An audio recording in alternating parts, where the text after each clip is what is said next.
Your Steve Jones Show podcast is loading now. The Steve Jones Show podcast is sponsored by Sunbury Motors, North 4th Street in Sunbury, and Sunbury Motors Kia, routes 11 and 15 in Hummel's Wharf.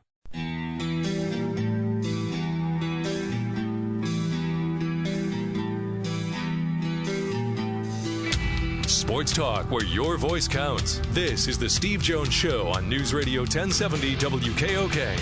Now, from the Sunbury Motors studio, here's Steve Jones. Sunbury Motors, 4th Street in Sunbury. Sunbury Motors Kia, routes 11 and 15 in Hummel's Wharf. And today's show brought to you by Brewers Outlet, Reagan Street in Sunbury, the beverage supermarket. Of course, tomorrow we will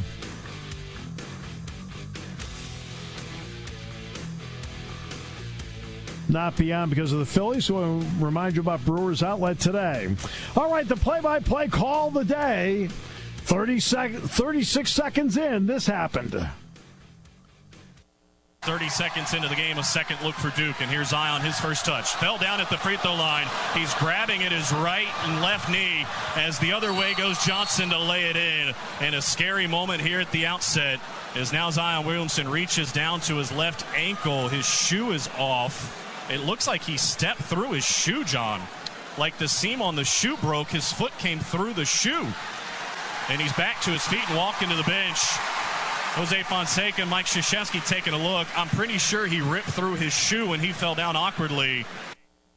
And it turned out that they say at least it's a mild knee sprain. And we will, and how long he's out, they have not said yet. All right. Here in the Sunbury Motors studio, we had to send an Uber to get him here because it's one full street down. He's at the top of the hill. Mark Brennan, Fight on State. Mark? It's great to be here, Steve. I was just thinking today about the old days when we were at Damon's doing the trivia. Yeah. T. Frank, you would have loved it. It was me, Steve, Paul Alexander, and Jeff Brown, right? Yes. And they would have us in on Thursday night and do trivia, and there were a couple times we finished first in the nation. Yeah. And it wasn't because of Paul, and it wasn't because of Jeff. It was because of one guy who's got a photographic memory. Except boxing? I do the boxing. They brought me in for the one boxing question, but so that was... Yeah, I was thinking about coming on the show, and for some reason it drew me back. And I think it was Paulie's birthday a couple days ago on Facebook. So I don't mean to hijack your show, but it was an absolute blast doing it. We had a lot of fun doing that. Well, they gave us free food, and for those of us who did some other things, they gave us some free other things. But we're like, this is great. It was fun. So we had a good the skeletons time. in Steve's closet are coming out. Yeah, I could answer questions about the 1920 Chicago White Sox, but I mean that's fun. Let's start with Zion Williamson because it does bring up again what has become a question that is asked repeatedly. We know it's the NBA and the NBA Players Association, just like it's the NFL and the NFL Players Association. They set the eligibility as to how you're supposed to do this. Obviously, when it comes to a young man like this, who I believe has an $8 million policy, he does have an $8 million insurance policy. How do you view this? And there are questions about, obviously money, but there's also those who have suggested trust funds. How do you view all of that as how it plays out? Listen, my view has changed over the last couple years. And when it really hit home for me, Steve, was watching the Super Bowl, and they had that NFL commercial, and Saquon Barkley ends up being the guy out of all these legends who's on at the end of the commercial. And I'm like, oh, my God. Because he's the one running into the future. Right. And so my point being, there was a time 10 years ago, whatever, when I thought, it really is good for kids to come and get into a college atmosphere before going on to pro. And it's going to benefit the 95% who are going to not necessarily be the Zion Williamson or the Saquon Barkley at the next level. But now I don't know how you can deny somebody the opportunity to make the sort of money that they're going to make. I just don't know how you can do it when it doesn't happen in sports, it doesn't happen in golf, it doesn't happen in all these other sports. I've changed. I've done an about face, and I think these kids ought to be able to be eligible to go into the especially the NBA immediately. The NFL might, maybe I'm being a hypocrite, but I think that's a little bit different jump from high school to the pro level. Physically it is, yeah, yes. Yeah. And, so there are guys who I think could make that jump. I mean, a Saquon could, but you would never see an offensive lineman who was good enough to do it. But, yeah, to me, I don't know all the particulars of the rules, and you talk about the Players Association, but to me, I think these kids ought to be able to go right to the pros and make whatever money they're going to make and set their families up for life. I've changed on that, too. I remember in 2006 where they put the one and done in. I was hoping it would be two and done. Yeah. All right, and not for the sake of the college game. I've always been thinking about, and if I'm the NBA or the NFL, I want a more mature league, don't you? Yes. Idealistically. But I kept thinking, okay, 2-20. Now I think after 2 years, you really do know whether you're capable of making the jump. Now I've changed. And a couple of years ago, I said, you know what? It's your life. You want to go? Go. Right? And guess what? No protection. Oh, maybe I hear ridiculous things such as, well, if they don't make it, they could still go back to college.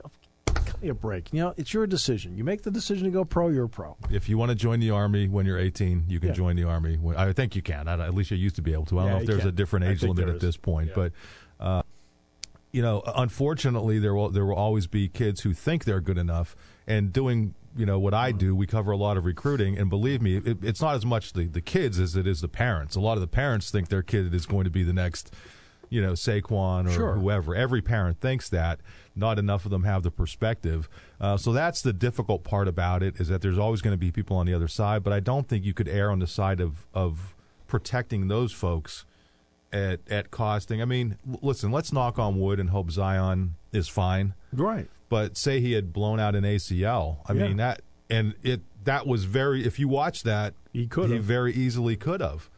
Now, I'm guessing Nike would have probably had to pony up and do something if that were the case. Sure. But, I mean, you look at it and, the question now is it even worth his while coming back to play this year? And it's like – and I mean, it's so weird because I looked at that Fiesta Bowl – with Saquon, and I know I keep going back to Saquon because that's kind of my wheelhouse. Sure. I still give him so much credit for playing, but I almost now half think he's nuts because I knew Saquon was going to be great in the NFL. I mean, I knew it. I knew he was going to be a really good player. I didn't know that he was going to be the presence, the advertising presence that he has immediately become. I mean, we had access to him and talked to him, and he represented himself well and carried himself well. And, you could tell he was an outstanding person and represented the Lehigh Valley and all of these things.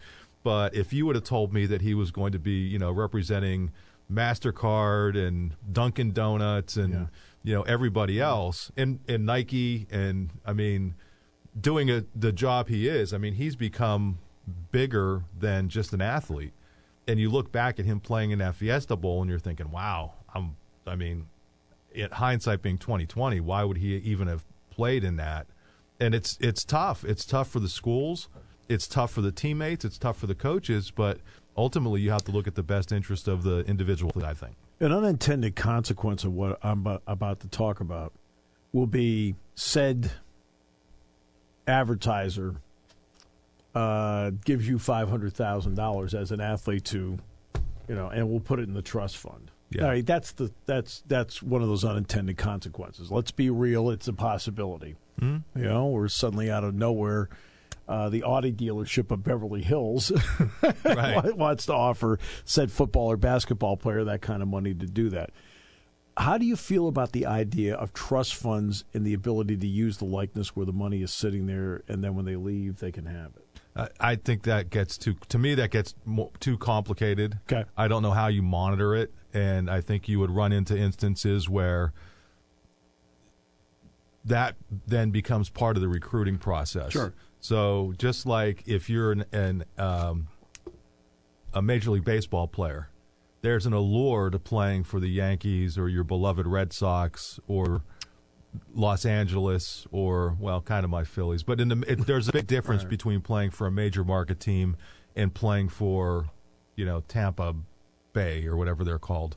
And with no offense to whatever that team is down there. The Rays. Yeah, the Rays. But am I making my point? Yes, you are. So in college sports, what would happen. Goodness sakes, that's your team beat in the World Series. I know. Come on, it's a man. guy They're your vanquish. A guy from my hometown, Hazleton, managed them. Yeah. So, but that's.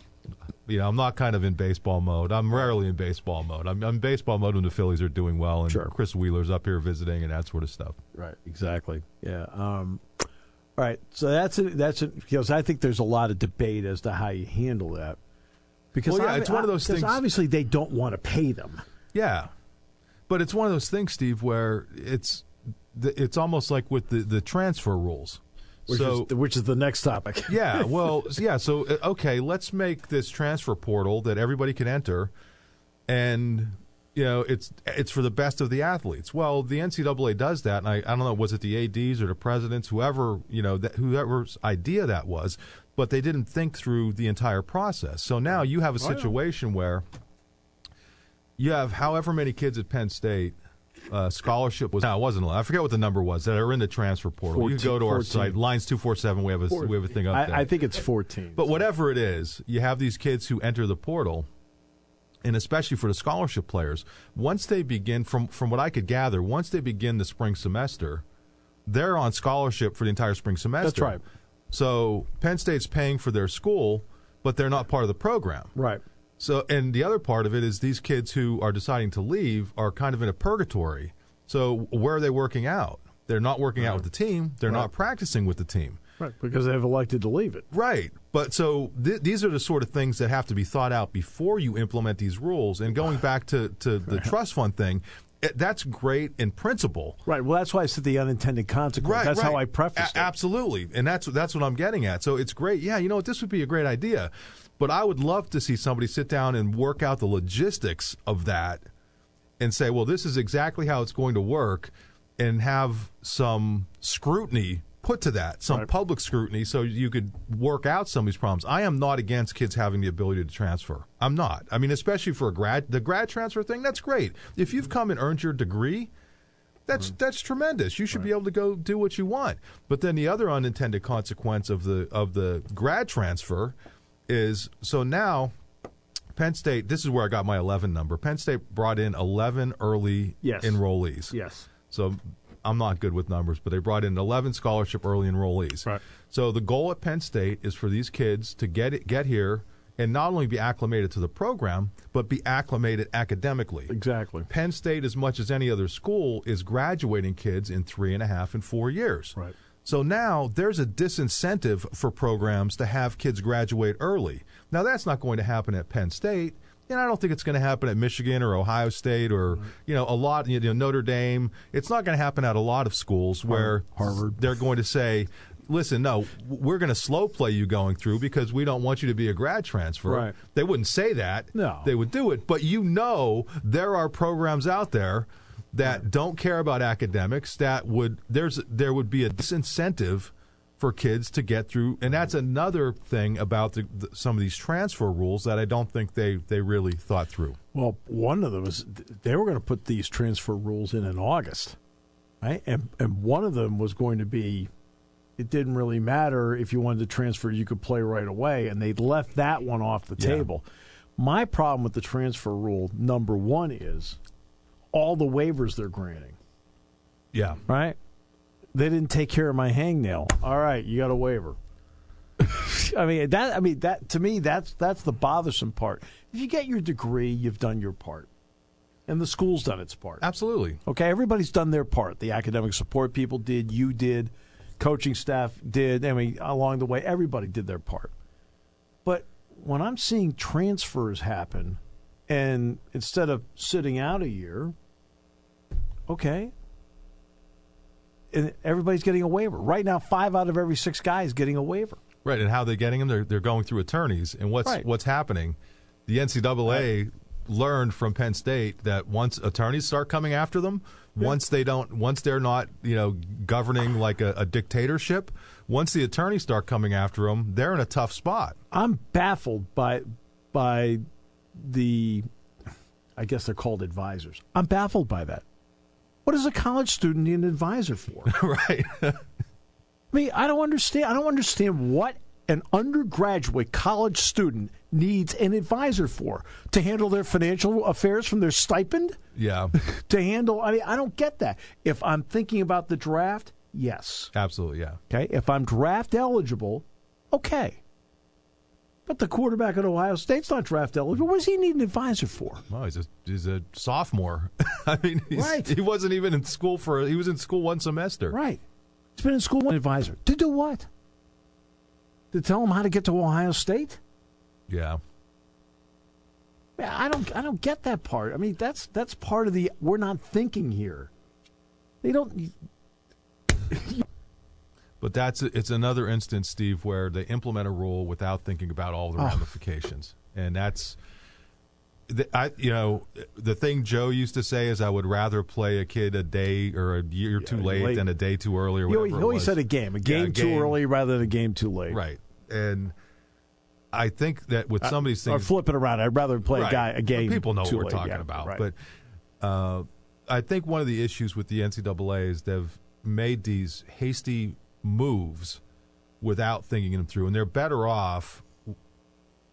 Again, I think they really have to make things public before they come up with hard and fast rules. I think that they should be open to public scrutiny because, listen, no matter what you're doing, there are probably people out there who are going to realize loopholes and things that you're missing when you're sitting. It's like when I'm writing a story. Those are called advisors. Yeah, well, but they find all the loopholes. If I'm sitting there writing a story and I'm grinding on that story for 2 hours, and then I'll have somebody copy edit it, they're going to find mistakes that I couldn't find because I was just staring at the thing for so darn long. Right. And that's what I think happens is that they think they have all the answers. And I don't think any of it's done out of malice. I think they're trying to do the right thing with these things, but I think they just act too hastily sometimes. I think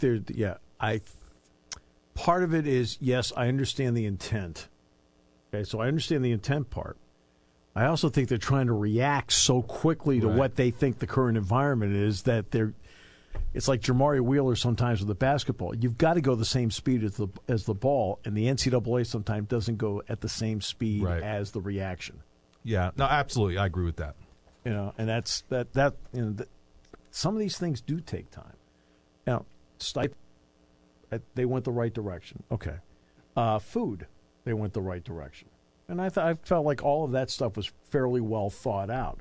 This other stuff has not been, and part of it's been, I think they feel like they dodged something with the Northwestern thing. Now that they've never, notice how they've never released what the vote was. Yeah, and the vote was, I do know from somebody at Northwestern, the vote was significantly against. Like I'm talking like a 3 to 4 to 1 margin against. Which is fairly significant when you have got 70, 75 guys that voted. But I think they've been reacting to that ever since because I think they've been concerned about that. Well, as they should be, but then what that means is it's something they should have been worried about 10 years ago. They should have had the foresight. Well, yeah. Well, that's where this case in California. I haven't followed that. Case in California is one that they think they might lose. Now, obviously, they'll appeal it. Okay, so it'll work its way up. So they can delay, through appeals.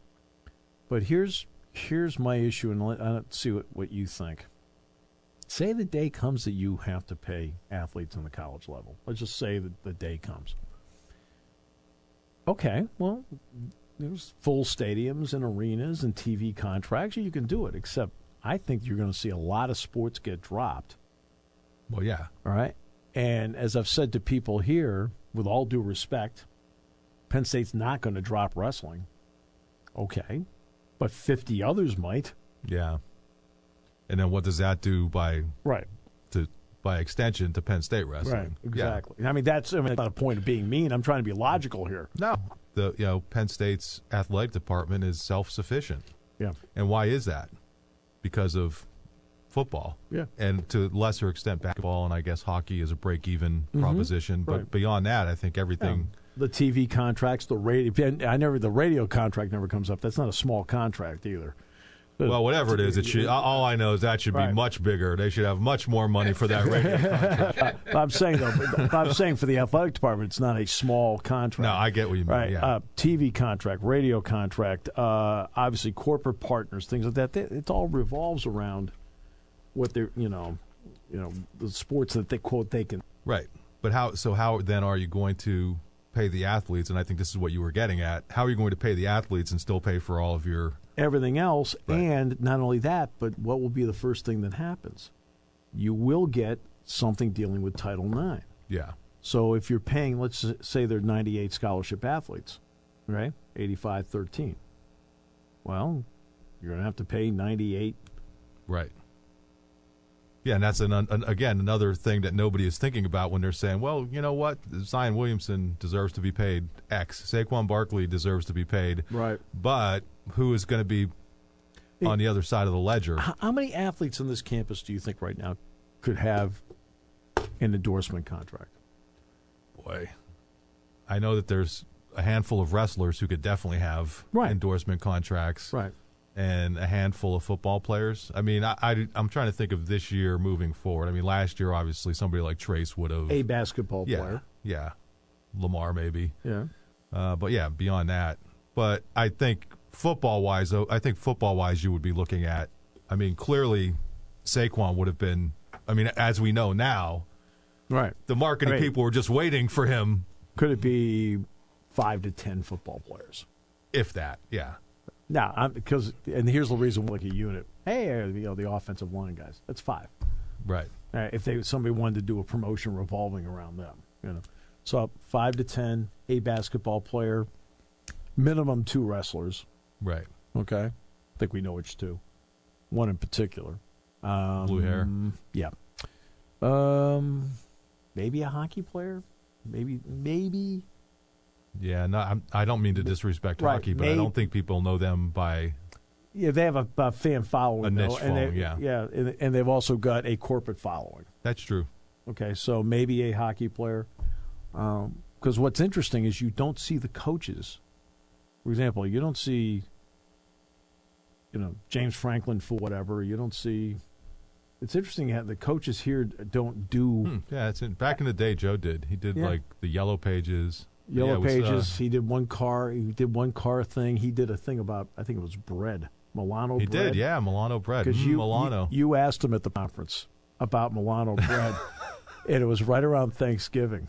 And you asked him, "Will Milano bread be on your table at Thanksgiving?" There you go. And Joe said, he says. Yeah, he says, but also a lot of the food on the table will be there because of Milano bread. But Joe's best food line ever was when we were at the, I forget which Outback Bowl it was. It may have been the last one in, 2010? 2010. Yeah, and with Urban, yeah. I'm not sure if it was that one or the previous one, but and I'm going off topic here, but it was actually, and there was a welcome press conference, and they say all these nice things about Joe. He gets up and speaks. He goes, the Outback Bowl people have been so great. I just wish you could get a good steak around here. And the whole room fell silent because it was like all these Out Bowl, like all the media people were laughing our rear ends off. And all the players and stuff were laughing, but like these Outback Bowl officials were like, they didn't get that sense of humor. Yeah. You know what? That's okay. They survived. Yeah. Hey, pleasure. Thanks a lot for coming thanks in. for having me. I enjoyed it, Steve. And Mark Brennan, Fight on State, joining us here in the Sunbury Motors studio. We'll come back. The most interesting man in New England, bar none. When it comes to car buying, there's the other guy's way, and then there's the SMC way. The other guys force you into a vehicle you really don't want. The Sunbury Motors way lets you take the time you need to browse, ask questions, and take the test drive and think on it. For over 100 years, the Mertz family and all their employees have made your experience the most pleasant one you'll ever have. The other guys won't offer you the best price for your trade, no matter how much they say they will. The SMC way is their promise to provide you with the most money the market shows your vehicle is worth. The SMC way is to offer you all applicable factory rebates on new vehicles and generous discounts. Looking for a pre-owned vehicle? The SMC way checks each vehicle in a 200-mile radius to determine the lowest price, then beat it. It's the lowest price promise, just part of the SMC way. The choice is up to you. The other guy's way or the SMC way. The SMC way wins every time. Sunbury Motors Company in the North 4th Street Auto Plaza, Sunbury, and at sunburymotors.com. Selling more cars and satisfying more customers for over 100 years. Taking your calls at 800-795-9565. This is the Steve Jones Show on News Radio 1070 WKOK. Now, from the Sunbury Motors Studio, here's Steve Jones. Sunbury Motors, 4th Street in Sunbury. Sunbury Motors Kia, routes 11 and 15 in Hummel's Wharf. And our thanks to Mark Brennan for joining us today in the Sunbury Motors Studio. And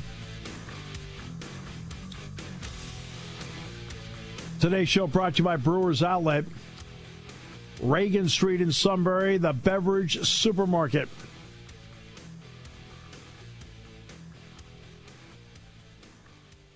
Dick Girardi called me earlier today, and I didn't pick up right away, and I called him back. He says, "Where were you?" I said, "I was on the phone with my accountant dumping Nike stock." All right, so... Not a good look for them last night. Remember how that ball hung on the lip of the cup on the Tiger Woods chip on 16 at the Masters in 2005? Yeah. Right, the greatest advertisement ever because of the swoosh. Last night was 180 of that. Nike stock went down 2% today. 2%. And now we bring in, the first time in 2 weeks, I might add, there's been a clamoring. The most interesting man in the world. I missed my first show ever.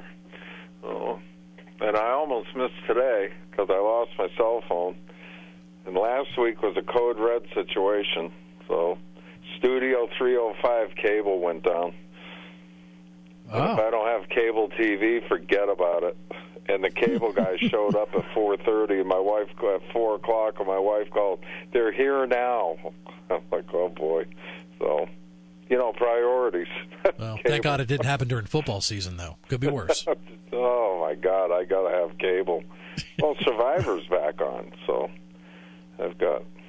By the way, I believe somebody got a hold of Sean about Big Brother. Yeah, Celebrity Big Brother wrapped up, and I kept forgetting to ask you if you watched it. I watched all of it. Yeah. Yeah, I don't miss it.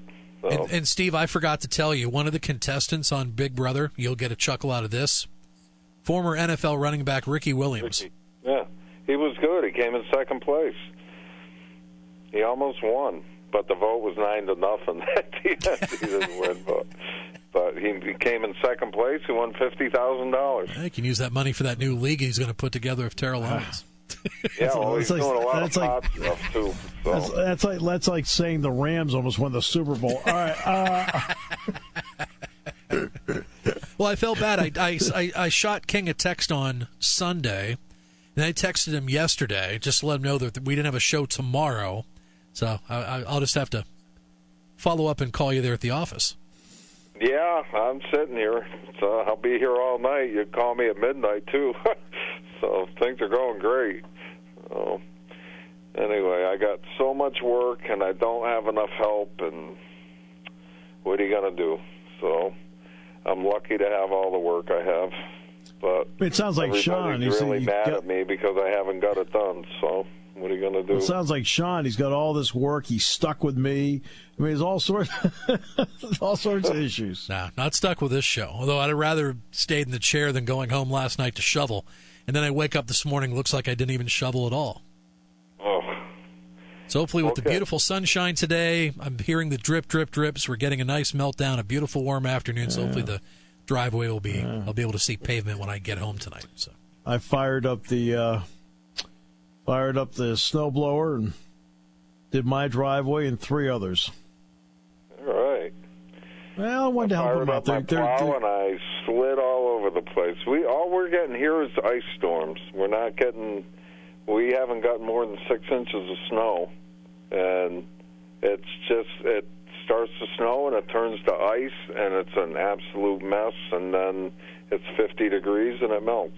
So, but I was telling Sean I plow here at the shop, and you just couldn't plow it. It was like 1 inch thick of ice. It was like you just slid around the parking lot, and the people in the building here, well, the owner, he owns half the restaurants in Connecticut, they had a huge meeting here at 10 o'clock, and they came over and said, you got to plow out at least the front. I said, I can't. So I tried, and I'm driving between Mercedes and Jaguars, and I'm like, the truck's sliding all over the place. I'm like, oh, man, this isn't good. Well, you and your wife should have moved your cars. No place to move it. Everything was frozen. I'm like, why didn't you? They come at 9:45. The meeting's at 10. I'm like, so they're all trying to pull in, and I got this. It's a bright fluorescent orange Ford F-250. It's ugly, and it's really horrible. But so you can't miss me, and here comes the Jaguar, and he's sliding, and I'm sliding with my big ugly plow, and I'm like, I'll win the fight, but I won't win the financial fight. So anyway, today was really not a good day, and it just wrapped right up with Sean calling me and saying, where are you? I'm here, Studio 22, frozen. No, it's not frozen now. It's 50 degrees out, and everything's gone. So that's Connecticut's winter. It's just been ice. That's it. Same down here, too, yeah. Very strange. And the rest of the country's getting friggin' hammered, but we're not. So yeah, we got new governor, so we're all set. So whatever. So anyway, I had the bone to pick. Manny Machado isn't worth. He's not even the best third baseman or shortstop in the league. He won't even make the All-Star team, yet he's the highest paid player in the league. That doesn't make any sense to me. At least today he is. Well, yeah, but somebody else will make more than $300 million. Oh, my God, he's not worth that kind of money. Yeah, last year he got traded because he was batting like .230 or something, and then he finished the year pretty good with the Dodgers, but my goodness, what's baseball doing? I don't... Well, the Machado thing is interesting. It's a little bit different than the Robinson-Cano deal. Cano was, 31 when he signed a 10-year, $240 million deal with the Mariners. And what's interesting about that was it was the Mariners. And here's San Diego doing the same thing. Now, there's an opt-out after 5 years, but I'm mystified by it. And I don't think it's the breakout people think. Dallas Keuchel's still not signed. Craig Kimbrell's still not signed. Harper's not signed. There's none of them that are worth the money that they're asking.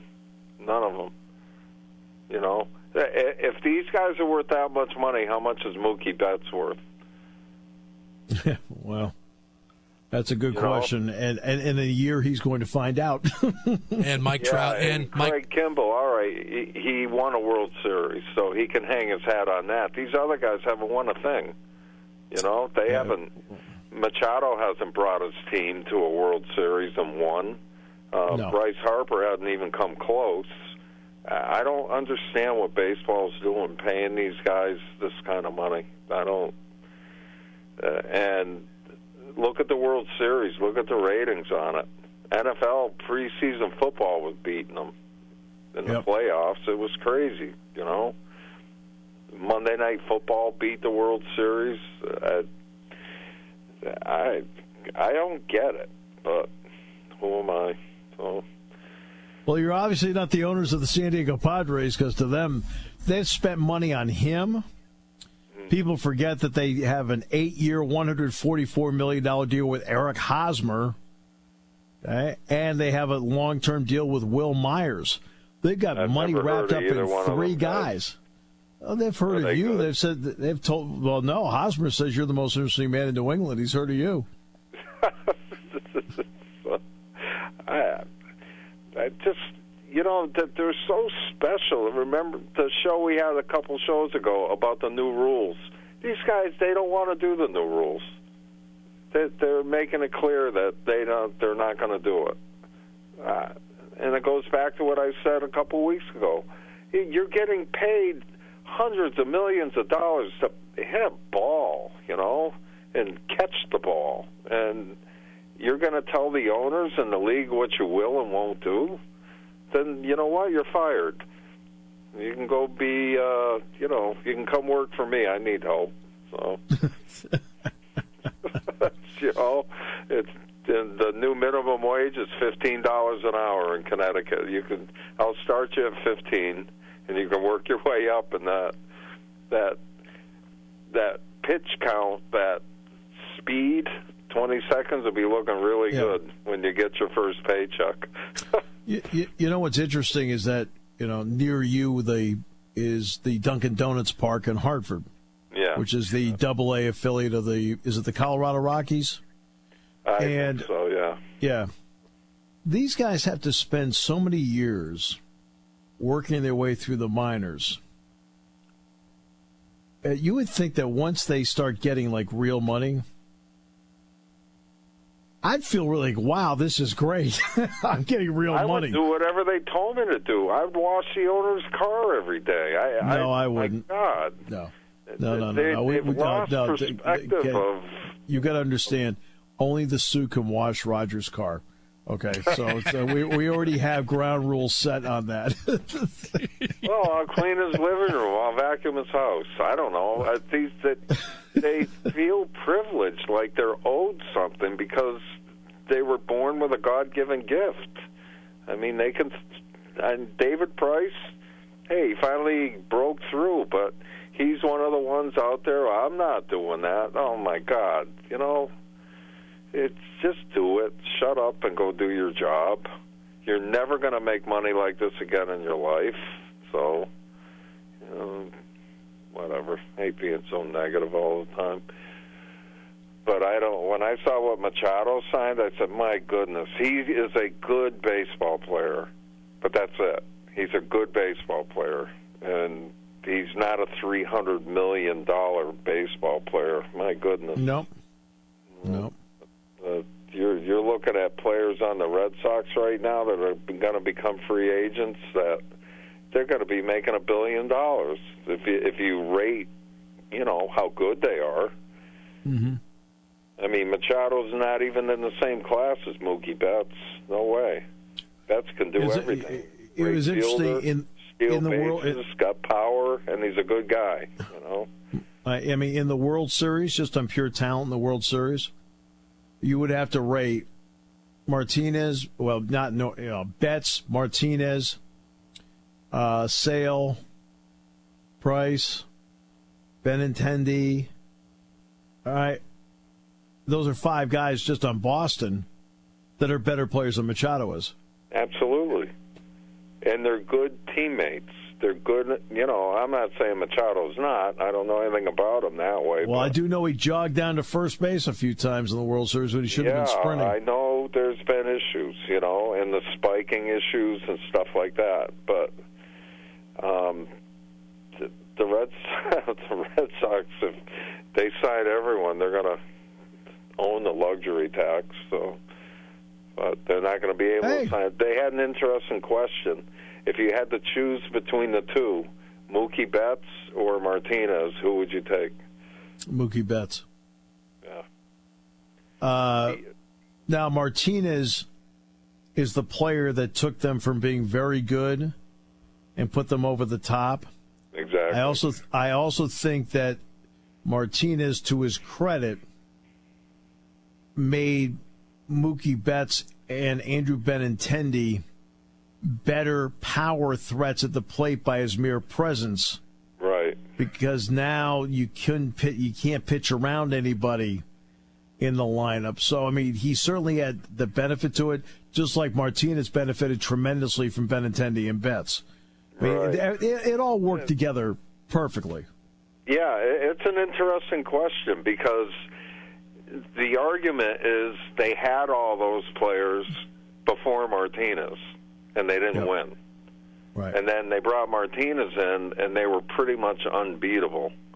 So right. if you take Martinez back out of there, will they go back to where they were, or will they keep, But you can also flip that. Martinez without Betts and Benintendi and Bogarts and those guys, he didn't have them in Arizona.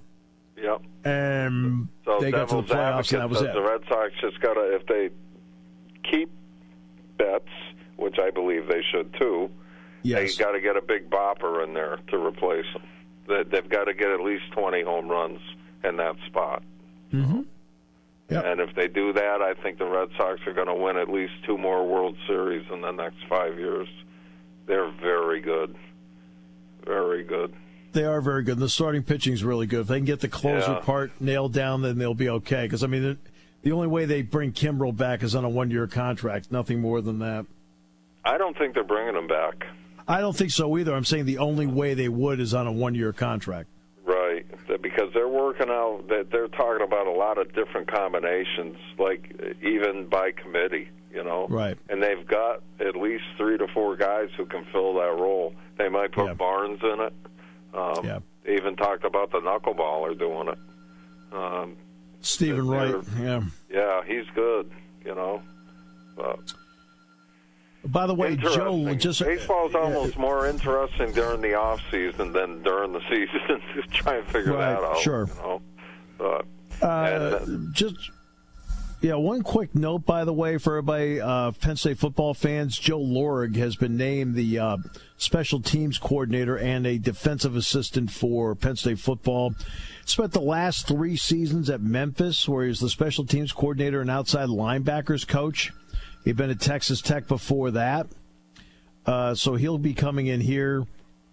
And he also has experience as a special teams coordinator and 8 years as a defensive coordinator. It's a big-time hire for Penn State to get him in and to be the special teams coordinator. I believe at Memphis in his time there, they did not allow 1 punt or kickoff return his entire time there. Wow. What happened so they to just the guy who had the job? Phil Galliano is with the New Orleans Saints now. Okay, that's good. So he moved up. Yep. Because it was pretty rough there in the bowl game. Yeah. Memphis, number 16 nationally and number 2 in the American Athletic and Kickoff Return Defense, 17 yards per return. Memphis was 4th in the country in kickoff returns, 26 yards, 14 in kickoff return defense, 24 in punt return defense, and that includes net punting and so forth. So there you go. Good move. So I just want to make sure we got that out there before everybody, as they drive home right now, listening to the most interesting man in New England. Who's going to be quarterback? I think the guy that's going to get the first long look is going to be Tommy Stevens. Yep, he's good. Sean Clifford, Sean Clifford will get a good long look, but you got to give Tommy as much of an opportunity as possible because, you know what, he stayed for this opportunity, so give him every chance. And he's in the end, pick the person. That's for sure. No. Oh, he can move. He's got a big arm. Yeah. Big arm, can move. Look, Tommy Stevens has the potential, if everything works out right, you can openly ask the question, is he this year's Mitchell Trubisky? Okay. Or you get that 1 year as a starter like he did at North Carolina. Does he have a good wide receiving core? Young? Oh, the tight end's fabulous. Yeah, he was good. Freiermuth is fabulous. The wideouts are young, but very, very talented. It's just now a question of restocking that room because of the transfers. Right. Now, number 1's still there, right? I forgot his name. KJ Hamler. Yeah, he could be scary good coming into year 2. Yeah, Can't wait to see him. Good. Yeah. You can get a little maturity under him, and man, he's going to be he's a tough cover for anybody. Well, I would think Tommy would go into spring ball with some inspiration. I mean, he had a nagging injury during the fall, and I would think he has something to prove there. And also, he wants to continue the tradition. Continuing what Trace did. Well, look, this is his chance. Do you think Trace will get drafted? Trace is going to go to the combine. So he got a combine invite. That doesn't hurt you. Mm-hmm. And we'll see how he works out. He'll get some individual workouts. He has an opportunity to go in and maybe be, at least initially, a third quarterback for somebody. Why do I look at him like Edelman? Is that a stretch? Well, Edelman, of course, was able to move to wide receiver. Yeah, that's what I'm talking about. I just I don't know. That, at least right now, I can't picture that. But it doesn't mean he can't have it, because Trace McSorley will help anybody get anything. He's a tremendous athlete. He is a tremendous competitor. Yeah. I'd give him a shot. Hey, don't be there too late tonight. Be safe driving home. I walk here. Across the street. Yep. Well, I'm back in it. Street, across the field. I'm back on in an hour, so. That's right. After Permanis for you. Yep, 6:05 to 7, the Coaches Show with Patrick Chambers. You're listening to News Radio 1070 WKOK Sunbury. You can hear us anywhere in the world with the Sunbury Broadcasting Corporation app.